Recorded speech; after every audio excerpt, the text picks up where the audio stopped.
बहुत लोग कहते हैं कि अगर हम पॉलिटिकल साइंस को पढ़ रहे हैं तो उसमें मैप का यूज़ नहीं होता, लेकिन आज आपको यहाँ पे लाइव दिखाने वाले हैं कि आप पॉलिटिकल साइंस को पढ़ते हैं तो उसमें भी आप मैपिंग का यूज़ करके कितना अच्छा अपने मेंस में मार्क्स पा सकते हैं और एक अच्छा रैंक पा सकते हैं। ठीक है, क्योंकि मैं हमेशा कोशिश करता हूँ हिंदी माध्यम के लिए हमेशा से ही हेल्पफुल और इंपॉर्टेंट टॉपिक का वीडियो ले करके आते रहता हूँ ताकि आपके वो सिलेक्शन में हेल्पफुल हो। इसलिए चैनल पर नए हो तो चैनल को सब्सक्राइब करके आप बेल आइकन को जरूर प्रेस कर लेना। ठीक है, तो चलिए अभी इसको स्टार्ट करते हैं। देखिए, एक ये टॉपिक है क्षेत्रीय परिषद। बहुत बार दोस्तों इससे यूपीएससी और पीसीएस में क्वेश्चन पूछे गए। आप क्षेत्रीय परिषद को सिंपल में भी ऐसे लिख सकते हैं, आप मैप बनाकर भी लिख सकते हैं। देखिए, दोनों में आपको मार्क्स मिलेंगे, लेकिन आप ऐसे मैपिंग बना करके लिखते हैं ना क्षेत्रीय परिषद या जोनल काउंसिलिंग को, तो आपको अट्रैक्टिव मार्क्स ज़्यादा मिलता है और कहीं ना कहीं एक प्लस मार्क्स का इसमें जो आपका चांस वो बढ़ जाता है। देखिए, जैसे कि इसको देखिए मैप बना करके आप लोग सोचते हैं कि केवल साम्राज्य को या तो दक्षिणी पठार पूर्वी पठार को ही मैपिंग में हम बता सकते हैं, नहीं।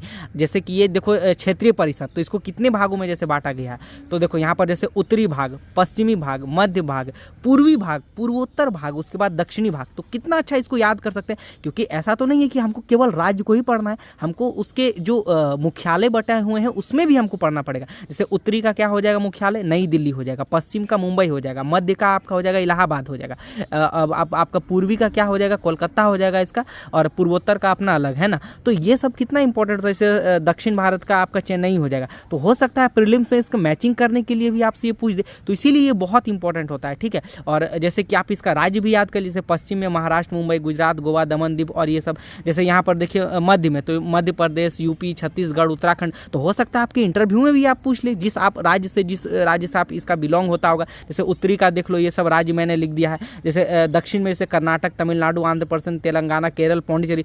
इसमें प्रीलिम्स में भी ये क्वेश्चन घुमा करके पूछा जाता है, तो आप इसको इस टाइप से रिवीजन करके पढ़िएगा, ज़्यादा हेल्पफुल होगा। ठीक है, जैसे इसका केंद्रीय अध्यक्ष इसका कौन होता है, तो गृह मंत्री होता है। इसकी सलाहकारी जो है बाध्यकारी नहीं होती। ठीक है, 1971 के तहत उत्तर पूर्वी जो है जोनल ये बनाया गया था। तो उसमें कौन कौन शामिल है भाई, तो असम, मणिपुर, अरुणाचल प्रदेश, मिजोरम, नागालैंड, मेघालय, त्रिपुरा, सिक्किम। तो ये सब बहुत अच्छे से पूछा जाता है। जैसे राज्य पुनर्गठन अधिनियम 1956 द्वारा जो है मध्य, उत्तरी, पश्चिम, दक्षिण और पूर्वी को जोड़ा गया था। ये क्या है, तो ये जो है एक संवैधानिक निकाय नहीं है। ठीक है, यानी कि संविधान में इसका वर्णन नहीं है, ये भी पूछ सकता है। फिर आप क्या कर सकते हैं, मेंस का एक अपना अलग टॉपिक भी छोटा सा आप इसमें बना करके लिख सकते हैं। जैसे कि देखिए, क्षेत्रीय परिषदों का उद्देश्य हो गया, तो क्या करता है, ये देश को एकीकरण करने में सहायक होता है, राजनीतिक साम्य सुनिश्चित करता है, विभाजन प्रभाव को दूर करता है ना, राज्यों के बीच सामाजिक हो गया, आर्थिक हो गया, इसकी सहायता में ये जोड़ने में मजबूत करता है ना, राज्य की भावना और क्षेत्रवाद भाषाई को कम करने में जो है सहायक होता है, जो भाषा के को लेकर के जो विवाद उत्पन्न होता है उसको भी कम करता है, यानी जोड़ करके रखने का काम करता है।